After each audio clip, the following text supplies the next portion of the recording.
মুআওয়াজাতাইন, মুআওয়াজাতাইন অর্থাৎ আশ্রয় প্রার্থনার সূরা। আশ্রয় প্রার্থনার সূরা কোন দুইটা সূরাকে বলা হয়?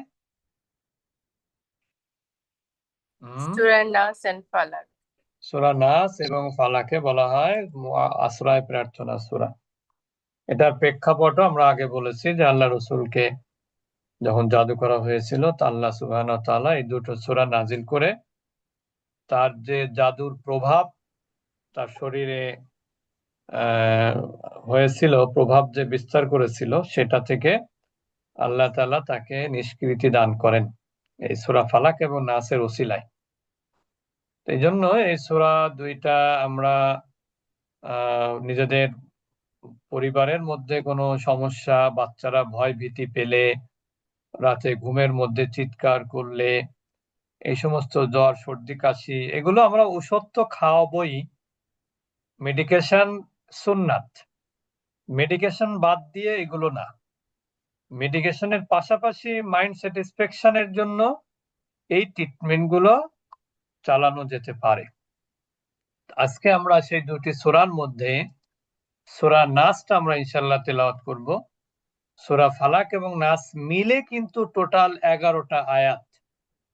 আর আল্লাহ রসুলের জাদু করার সময় তারা 11টা গিরা দিয়েছিল, তার মাথার চুলে 11টা গিরা দিয়েছিল, এই জন্য এই দুইটা সূরা মিলে 11টা আয়াত। তা প্রথমে আমরা বলেছি যে সূরা দুইটা কোন কোন তাফসীরকারকদের ভাষ্য মতে এই দুইটা সূরা একসাথেই ছিল, কিন্তু পরবর্তীতে বিভক্ত করা হয়েছে, দুইটা সূরাকে আলাদা করা হয়েছে। সূরাতুন নাস, বিসমিল্লাহির রহমানির রহিম।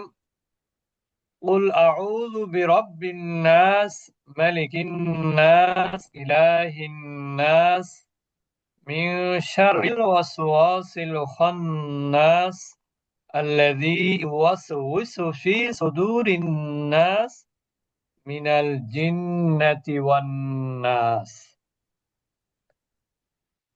এখানে প্রথমে যেটা বলা হচ্ছে সেটা হলো যে হে রাসূল আপনি বলুন,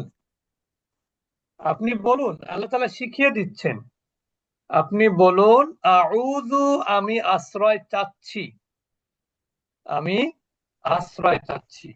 কোথায় আশ্রয় চাচ্ছি? কার কাছে চাচ্ছি? বি, বি মানে হলো কাছে। কার কাছে? রব, রবের কাছে। কিসের রব? নাস, মানব জাতির রব, মানব জাতির প্রতিপালক, তার কাছে আমি আশ্রয় চাচ্ছি।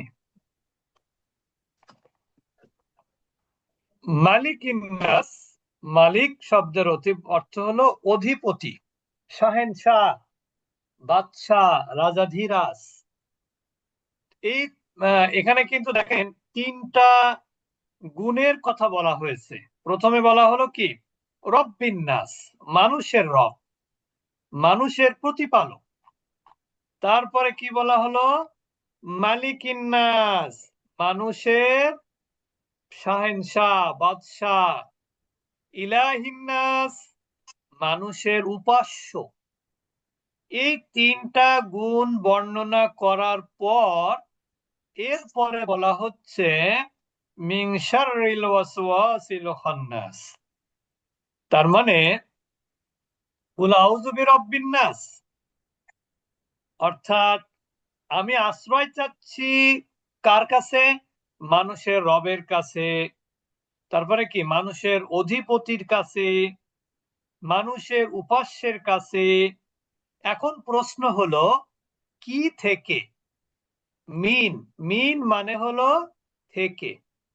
মিন এটা একটা প্রিপজিশন, বা আরবিতে যেটাকে আমরা বলি হরফে জার।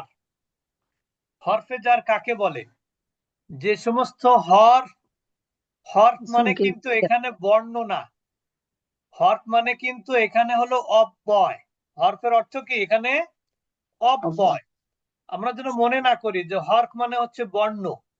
হরফ মানে এখানে বর্ণ উদ্দেশ্য নয়, এখানে হরফের দ্বারা উদ্দেশ্য হলো অব্যয়, প্রিপোজিশন বা কনজাংশন। আরবিতে হরফকে বলা হয় প্রিপোজিশন কোন কোনটাতে, আবার কোন কোনটাকে বলা হয় কনজাংশন। তা মিনটা হলো প্রিপোজিশন। মিনের আপনার সেম ইংলিশ ওয়ার্ড হলো ফ্রম। ফ্রম অর্থ কি? হইতে থেকে চে, আমরা বলি না, হইতে থেকে চে। তা এখানে মিন শাররি থেকে, কি থেকে? শাররুন মানে কি? অনিষ্ট। মূলত এই শব্দটা ছিল শাররুন, কিন্তু মিন আসার কারণে এটা কি হয়ে গেছে? শাররি হয়ে গেছে। মানে মিন এটার উপরে প্রভাব বিস্তার করেছে। কিভাবে? এর শেষ অক্ষরে জের দিয়েছে, কিন্তু আসলে শব্দটা কি ছিল? শাররুন ছিল। তাহলে মিন শাররিল। এখন কিসের অনিষ্ট? কিসের ওয়াসওয়াস মানে অকল্যাণ? শাররুন মানে অনিষ্ট, শাররুন মানে অকল্যাণ, শাররুন মানে ক্ষতি, বিভিন্ন অর্থ হয়। তো কিসের? কুমন্ত্রণা দাতার। মনে রাখবেন, এই যে যে মাঝখানে যেটা র আছে, র কিসের? কুমন্ত্রণা দাতার অনিষ্ট। এই যে মাঝখানে একটা র আছে, এই র এর উচ্চারণের জন্য ইংরেজিতে আমরা কি ব্যবহার করি বলেন তো? কি ব্যবহার করি? অ্যাপোস্ট্রোফি এস। অ্যাপোস্ট্রফি এস ব্যবহার করি, অথবা ব্যবহার করি অফ। অফ। বুঝতে পেরেছেন? অর্থাৎ দুইটা নাউন, একটা নাউনের সাথে আরেকটা নাউনের যে সম্পর্ক, এই সম্পর্ক করার জন্য আর ইংরেজিতে ব্যবহার করা হয় অ্যাপোস্ট্রফি এস অথবা অফ মাঝখানে। আরবিতে এই যে যে শাররুন, এটাও কিন্তু একটা নাউন। অসওয়াস এটাও একটা কি? নাউন। এই দুইটা নাউনের মধ্যে সম্পর্ক করা হয়েছে, এই সম্পর্ক করাকে বলা হয় ইজাফাত। মনে রাখবেন অল্প অল্প করে। তাহলে দুইটা নাউনের সাথে সম্পর্ক করাকে কি বলা হয় আরবিতে? ইজাফাত। বুঝেছেন? হ্যাঁ, এই ইজাফাত, ইজাফাত মানে হচ্ছে যুক্ত করা, সম্পর্কিত করা। যেমন আমি যদি বলি এখানে একটা গাড়ি আছে, তাহলে আমি যদি বলি হুজ দিস কার, তখন আপনি বলবেন কার গাড়ি? রফিকস কার, তাই বলবেন না? রফিকের গাড়ি। এই যে যে রফিকস কার, রফিকের সাথে কারের সাথে কি করে দিলাম? একটা সম্পর্ক করে দিলাম, ঠিক না? এখানে শাররু, কিসের শাররু? কিসের অকল্যাণ, কিসের অনিষ্ট? কুমন্ত্রণা দাতার অনিষ্ট, কুমন্ত্রণা দাতার অকল্যাণ, কুমন্ত্রণা দাতার ক্ষতি। অর্থাৎ যে কুমন্ত্রণা দেয়, তার মানে কে দেয় কুমন্ত্রণা? শয়তান। এই কুমন্ত্রণা দাতার অনিষ্ট থেকে আমি মানে কোন রবের কাছে আশ্রয় চাচ্ছি? যে রব হলো মানুষের প্রতিপালক, যিনি মালিকিন না, যিনি মানুষের অধিপতি, যিনি মানুষের উপাস্য, সেই রবের কাছে আমি কি চাচ্ছি? আশ্রয় চাচ্ছি। কার অনিষ্ট থেকে? শয়তানের অনিষ্ট থেকে। দেখেন, আল্লাহ রসুল তো নবী ছিলেন, আল্লাহ রসুল তো অনেক সম্মানিত ছিলেন, ঠিক না? এখন এই সূরা নাস যখন পড়া হয় বা নাজিল হয়, তখন এর পাশাপাশি আরেকটা কোরআনের একটা আয়াত আছে, যে আয়াতের মধ্যে বলা হয়েছে যে আমি প্রত্যেক নবীর জন্য একজন করে শয়তান নির্ধারণ করেছি। কে বলেছেন? আল্লাহ সুবহানাহু ওয়া তাআলা বলেছেন। তো নবীর জন্য যদি শয়তান নির্ধারিত থাকে, তাহলে আমার আপনার জন্য কি শয়তান আছে না? জি। আছে। এখন এই শয়তানের হাত থেকে বাঁচার উপায় কি? এই শয়তানের হাত থেকে বাঁচার উপায় হলো আল্লাহর কাছে সাহায্য চাওয়া। একমাত্র মুহাম্মদ সাল্লাল্লাহু আলাইহি ওয়াসাল্লাম যিনি বলেছেন যে শয়তান আমাকে কি করেনি, ওয়াসওয়াসা দেয়নি। তার কারণ কি, আল্লাহ তাআলা আল্লাহর নবীকে সাহায্য করেছেন। অন্যান্য নবীদের ক্ষেত্রে কিন্তু এটা হয়নি, কিন্তু আমাদের নবীদের আমাদের নবী হযরত মুহাম্মদ সাল্লাল্লাহু আলাইহি সাল্লাম, যার শক্কু সাদর, সদর মানে কি বক্ষ বিদীর্ণ, অর্থাৎ তার বক্ষ ফেড়ে সে মানে তারই থেকে সবকিছু কি করেন আল্লাহ তাআলা ফেরেশতাদের মাধ্যমে ধুয়ে ফেলেন। এটার উদ্দেশ্য ছিল শয়তান যেন কোনো প্রকার তাকে কি না করতে পারে, ওয়াসওয়াসা দিতে না পারে। এরকম আরো অনেক উদ্দেশ্য ছিল আল্লাহ সুবহানাহু ওয়া তাআলা। তা এই শয়তানের ওয়াসওয়াসা বা কুমন্ত্রণা দাতা, কু মানে খারাপ, মন্ত্রণা মানে কি, কানের কাছে এসে কি বলে, মন্ত্র, কিছু মন্ত্র পড়ে না, হ্যাঁ? সে কুমন্ত্রণা দাতার অনিষ্ট। যেমন দেখবেন মানুষ কিন্তু মানুষের নিজের সাথে কথা বলে, কথা বলে না, হ্যাঁ? মানুষ তার নিজের সাথে নিজে কথা বলে কিন্তু অনেক সময়, এবং নিজেই আবার সেই কথা বলে প্রশ্ন করে নিজেকে, নিজেই জবাব দেয়। এটা কিন্তু মানুষের ক্ষেত্রে ঘটে।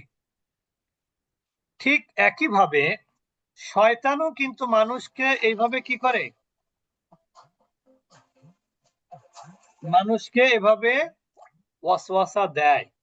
শয়তানও মানুষকে এভাবে কি করে, ওয়াসওয়াসা দেয়। সেই ওয়াসওয়াসা, সে কুমন্ত্রণা দাতার অনিষ্ট থেকে আমি আশ্রয় চাচ্ছি।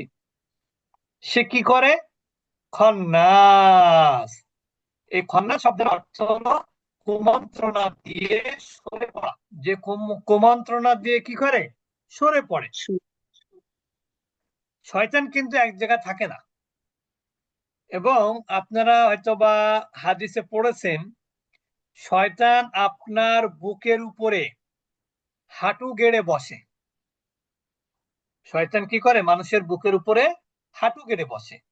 এই হাঁটু গেড়ে বসা মানে হাঁটু দিয়ে বসা তা না। এই হাঁটু গেড়ে বসা মানে হলো আপনার উপর প্রভাব বিস্তার করে। মানুষ যখন আল্লাহকে স্মরণ করে তখন শয়তান তার থেকে দূরে সরে যায়। আর যখন মানুষ আল্লাহ বিমুখ থাকে তখন কিন্তু শয়তান তাকে কি করে, ভালোভাবে অ্যাটাক করে। এক সময় দেখা যায় যে মানুষটা কখনো আল্লাহর নাম নেয় না, কোরআন তেলাওয়াত করে না, নামাজ কালাম পড়ে না, সে এক সময় কি হয়ে যায়, শয়তানের মতনই তার আচরণ হয়ে যায়। যেমন একটা চুম্বক, একটা চুম্বকের সাথে যদি কোনো লোহা বেশ কিছুদিন একসাথে রাখা হয়, তাহলে দেখবেন ওই চুম্বকটা অন্য লোহাকে কি করছে, আকর্ষণ করছে। অর্থাৎ এই চুম্বকের একটা কি আছে, একটা প্রভাব তার লোহার উপরে চলে যায়। তো শয়তানও কিন্তু এরকম, মানুষ যখন আল্লাহ বিমুখ থাকে, মনে করেন একটা মানুষ নামাজ পড়ে না, কালাম করে না, কথাবার্তা, কোরআন পড়ে না, সারাদিন টিভি নিয়ে থাকে, সারাদিন বন্ধু বান্ধব নিয়ে থাকে, সারাদিন এদিক ওদিক ঘোরাঘুরি করে, সে তাকে আস্তে আস্তে শয়তান এমন ভাবে ওয়াসওয়াসা দিয়ে ফেলে যে শয়তান সেখানে চাবি দিয়ে চলে যায়, যে না, ও তো আমার অনুগতশীল, সে আমার কি অনুগত বান্দা। এই খন্নাস শব্দ দ্বারা সেটাই বোঝানো হয় যে শয়তান অনেক সময় মানুষকে ওয়াসওয়াসা দিয়ে সে মানুষ থেকে দূরে সরে যায়। তা এই শয়তান থেকে আল্লাহর কাছে আমরা কি চাই, আশ্রয় চাই। যে শয়তান কি করে, কুমন্ত্রণা দিয়ে দূরে সরে পড়ে, সেই শয়তান থেকে আমি আল্লাহর কাছে, মানুষের রবের কাছে, তারপরে কি মানুষের বাদশার কাছে, মানুষের উপাস্যের কাছে আমি আশ্রয় চাই। এখন শয়তান আসলে কুমন্ত্রণা কোথায় দেয়, আল্লাযী, যে, এই আল্লাযী যে মানে কে, শয়তান কি করে, ইউয়াসউইসু, কুমন্ত্রণা দেয়, ওয়াসওয়াসা দেয়। কোথায়, ফি সুদুরিন নাস, মানুষের অন্তঃকরণে, মানুষের অন্তঃকরণে, বুকে। অন্তঃকরণ বলতে বুক মানে সদ্রুন শব্দের অর্থ বুক, এখানে বুক দ্বারা উদ্দেশ্য অন্তর। দেখেন শয়তানের পাওয়ার কি, দেখেন হাদিস আছে একটা যে আশ-শায়তানু ইয়াজরিদ দাম, মানে আমার হাদিসটা পরিপূর্ণ মনে নাই, তা আরবি শব্দটা এরকম মাজরাদ দাম। শয়তান হচ্ছে মানুষের, যেমন রক্ত মানুষের কি দেওয়া চলাচল করে না, ই দিয়ে রক্তের যে কি আছে ওটাকে বলে নারী। নারী, শিরা উপশিরা। শিরা উপশিরার মধ্যে দিয়ে রক্ত কিন্তু চলাচল করে। তা শয়তানও কিন্তু এরকম মানুষের শিরা উপশিরার মধ্য দিয়ে কি করে, চলাচল করে। হয়তো আমি আপনি বুঝতে পারি না, কিন্তু এটাই বাস্তবতা। শয়তান কি করে, মানুষের শিরা উপশিরার মধ্য দিয়ে চলাচলের ক্ষমতা আল্লাহ তাআলা তাকে দিয়েছে, বুঝেছেন? আপনি শয়তানকে দেখতে পান না। শয়তান এমন একটা জিনিস যাকে দেখা যায় না। যদি যাকে দেখা যেত তাহলে মানুষ কি করত, শয়তানকে গুলি করে মেরে ফেলতো, কিন্তু শয়তানকে দেখা যায় না। শয়তানকে কিন্তু দেখা যায় না। সুতরাং যাকে দেখা যায় না সে কিন্তু ভয়ঙ্কর হয়, যাকে দেখা যায় না সে কি হয়, ভয়ঙ্কর হয়। যেমন দেখেন আমরা অনেক যা কিছু দেখতে পাই না সেগুলোর দ্বারা আমরা কিছু বেশি ক্ষতিগ্রস্ত হই, আর যেটা দেখতে পাই সেটার দ্বারা আমরা নিজেদেরকে সতর্ক রাখতে পারি, সতর্ক হতে পারি নিজে, ঠিক না? যেমন বন্ধু রূপে কিছু মানুষ আছে না, মানুষের ক্ষতি করে, এটা তো মুনাফিকি। মুনাফিক শব্দের অর্থ কি করা, কি করা, গোপন করা। হ্যাঁ, আসল ব্যাপারটাকে কি করা, গোপন করা। তো শয়তানও কিন্তু এরকম গোপনে থাকে। আমাদের শরীরের মধ্যে রক্ত যেভাবে চলাচল করে, শয়তানও কিন্তু ওইভাবে আমাদের শরীরের মধ্যে রক্তের ইসের মধ্যে দিয়ে কি করে, চলাচল করে। অর্থাৎ সে আমার উপরে নিয়ন্ত্রণ নেওয়ার চেষ্টা করে। কিন্তু আমি যদি কোরআন তেলাওয়াত করি, আল্লাহর নাম নেই, তাহলে সে আমাকে কি করতে পারে না, আমার কাছে অবস্থান করতে পারে না, দূরে সরে যায়, দূরে সরে যায় সে। তা বলছে সেই শয়তান থেকে যে কি করে, ইউয়াসউইসু কুমন্ত্রণা দেয়, ফি সুদুরিন নাস মানুষের অন্তরের মধ্যে। আর শয়তান কারা, এটার আবার ব্যাখ্যা দেয়া হলো মিনাল জিন্নাতি ওয়ান নাস। শয়তান শুধুমাত্র আমরা মনে করি জিনের মধ্যে শয়তান না, মানুষের মধ্যেও শয়তান আছে। অর্থাৎ তারা হচ্ছে, তাদের আচার আচরণ সবকিছু কি হয়ে গেছে, শয়তানের মতন হয়ে গেছে। অর্থাৎ দেখবেন তারা কি করে জানেন, আপনি নামাজ পড়তে যেতে চাচ্ছেন, সে আপনার সাথে গল্প শুরু করে দিবে, আপনাকে বলবে কি, ওরে ভাই নামাজের তো অনেক সময় আছে, একটু অপেক্ষা করো, দু একটা কথা বলে চলে যাব আমি। এটা কার কাজ বলেন তো? এটা কিন্তু শয়তান, এটা মানব রূপী, এটা হলো মানব রূপী শয়তানের কাজ। আর যা আসল শয়তান সে কি করে জানেন, আপনাকে ঠেকায় কিভাবে? আপনি নামাজ পড়তে যাবেন, এই সময় আপনার দেখেন কি ক্ষমতা, দেখেন সে আপনাকে মনে করে দিবে, ওহো রে আমার তো আজকে একটা জরুরি কাজ ছিল, হ্যাঁ একজনকে তো ফোন দেওয়ার কথা ছিল। এটা মনে করে দিল কে? এটা কিন্তু শয়তানই মনে করে দিল। আপনি যখন নামাজ পড়তে যাবেন তখন আপনার এরকম কম গুরুত্বপূর্ণ কাজের কথা শয়তান আপনাকে মনে করে দিবে, এটা শয়তানের কাজ।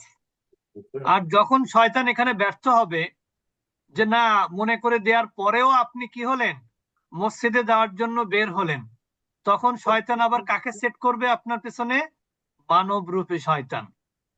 ওই মানব রূপী শয়তান যে কি বলবে, সালাম টালাম দিয়ে কেমন আছো, কোথায় যাচ্ছ, মসজিদে যাচ্ছ, কয়টায় নামাজ, ও আচ্ছা 10 মিনিট বাকি আছে এখনো, তা আমরা একটু বসি একটু কথা বলি। এটা হচ্ছে মানব রূপী শয়তানকে সে তখন কি করে, আপনার পেছনে সেট করে দেয়।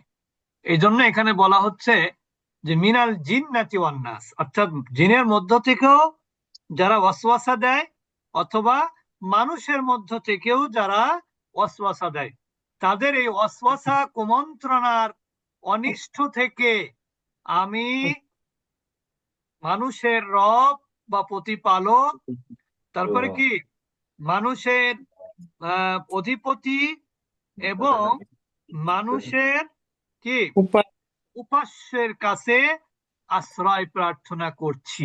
এটা হচ্ছে সূরা নাস। সবাই বুঝলাম? জি আলহামদুলিল্লাহ। যখনই আপনার মনের মধ্যে কোনো ওয়াসওয়াসা চলে আসে তখন নাউযু বিল্লাহ বলবেন, আউযু বিল্লাহ পড়বেন, দেখবেন আস্তে আস্তে এগুলো ঠিক হয়ে যাচ্ছে। শয়তান আপনাকে ওয়াসওয়াসা দিতে পারবে না। যখনই দেখবেন যে শয়তান আপনার কোনো মন যাচ্ছে কোনো অন্যায়ের দিকে, আপনি যে কোনো সিদ্ধান্ত নেওয়ার আগে খেয়াল করবেন আমার এই সিদ্ধান্তের ফলে আল্লাহর সন্তুষ্টি না অসন্তুষ্টি আসার সম্ভাবনা। যখনই দেখবেন অসন্তুষ্টি মানবীয় চিন্তায় চেতনায়, তখন কি করবেন? আল্লাহর কাছে আশ্রয় প্রার্থনা করবেন। কিভাবে? আউযু বিল্লাহি মিনাশ শাইতানির রাজিম, এইভাবে বলে আল্লাহর কাছে কি চাইবেন? সাহায্য চাইবেন। তাহলে আল্লাহ তাআলা আপনাকে কি করবে? সাহায্য করবেন ইনশাআল্লাহ। এবার আমরা চলে যাব গ্রামার পার্ট। গ্রামার পার্টে আমরা কি পড়েছিলাম গত ক্লাসে? হুম তো যে হটপেজার তো পড়ানো ছিল কোনটা? ও আচ্ছা, হ্যাঁ, 4টা না কটা পড়ানো হয়েছে, সবগুলো এখনো শেষ হয়নি। আজকে যেটা পড়াবো এটা খুবই গুরুত্বপূর্ণ, আপনারা একটু মনোযোগী হবেন। আমরা এখনই শুরু করবো ইনশাআল্লাহ।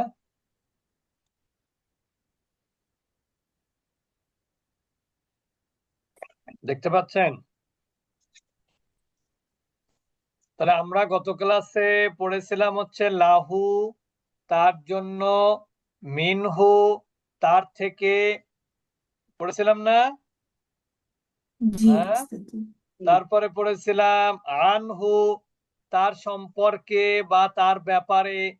এরপরে পড়েছিলাম মাহু, তার সঙ্গে। আজকে আমরা পড়ব বিহি। আমরা গত ক্লাসে বলেছিলাম যে যখন হুটা কখন হি হয়ে যায়। যেমন দেখেন এখানে খেয়াল করেন, সবাই খেয়াল করেন, বা পেশ বু, হা পেশ হু, এটাই কিন্তু হবে। তারপরে কি বা জবর বা, হা পেশ হু, এটাও ঠিক আছে। বাহু। কিন্তু বাজের বি, হাত পেশ হু বলা যাবে না। তাহলে কি বলতে হবে? হা খাড়া জের হি। এখানে উল্টা পেশ, এখানে উল্টা পেশ, আর এখানে কি খাড়া জের। কারণ কি বলেন তো? হু এর পূর্বের অক্ষরে যদি জের থাকে তাহলে হুটা হি হয়ে যায়, মনে থাকবে? জি। হু এর পূর্বের অক্ষরে যদি জের থাকে তাহলে সেটা কি হয়ে যাবে? হি হয়ে যাবে। যেমন এখানে বুহু বলতে পারেন, বাহু বলতে পারেন, কিন্তু এখানে কিন্তু বিহু বলতে পারবেন না। এখানে কি বলতে হবে? বিহি। তাহলে বিহি, এই বি শব্দের অর্থ হলো সাথে। বি এর 10টা অর্থ আছে। বি এর কয়টা অর্থ? 10টা অর্থ।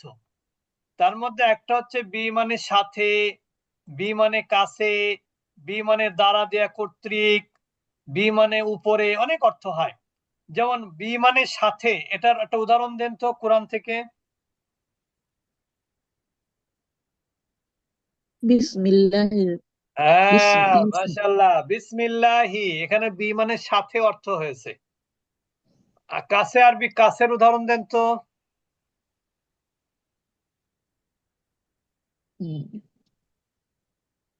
আউযু বিল্লাহি মিনাশ শাইতানির রাজিম।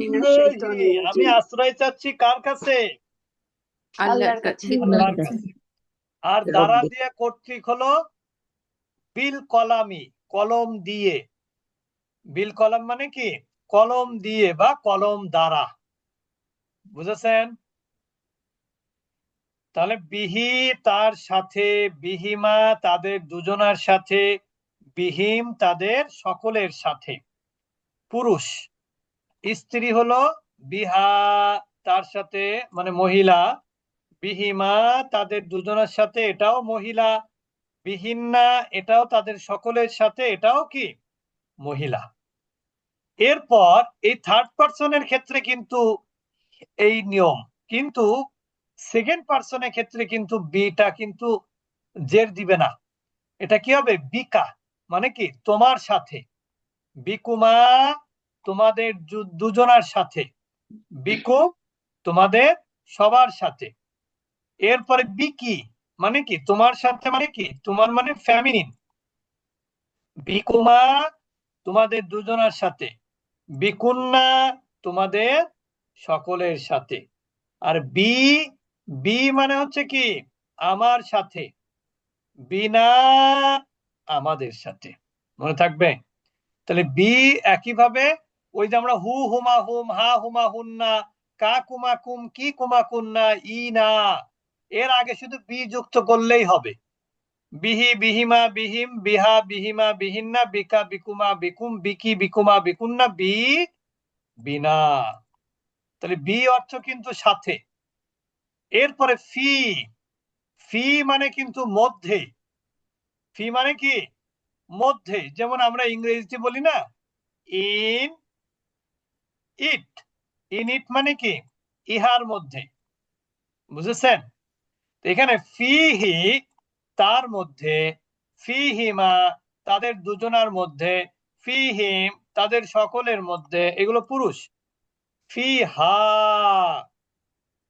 মানে কি তার মধ্যে, মানে কি ফ্যামিনিন। এখন প্রশ্ন হলো এখানে ফিহি হলো কেন?